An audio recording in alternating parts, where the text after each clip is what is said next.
Allohni qurgan bu Odam alayhissalom. Otamiz Odam alayhissalom qurgan Baytullohni. Odam alayhissalom Baytullohni qurib, atrofida 7 marotaba tavof qilib aylangan. Aylanib bo'lib, tavofdan so'ng Alloh taolodan so'rayaptiki, Parvardigor, har bir mehnat qilgan inson mehnati tugagandan so'ng haqqini oladi. Meni ajrim nima bo'ladi endi deb Alloh taolodan so'radi Odam alayhissalom. Shunda Alloh subhanahu va taolo Odam alayhissalomga vahiy qilib,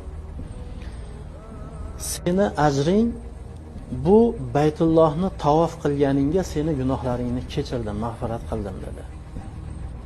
Odam alayhissalom, ya Robbi zidni, ey Parvardigor, yana menga ziyoda qilib bergin.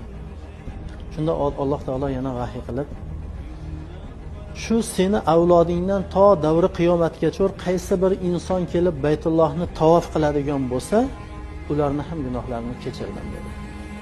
Robbi yazidni, Parvardigor yana menga ziyoda qilib ber.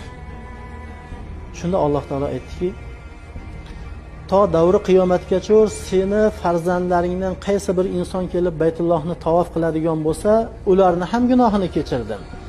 Va o'sha tavof qilgani kelgan insonlar shu joyda turib, qaysi bir insonni haqqiga istig'for aytib, ularni gunohini kechirilishligini mendan so'raydigan bo'lsa,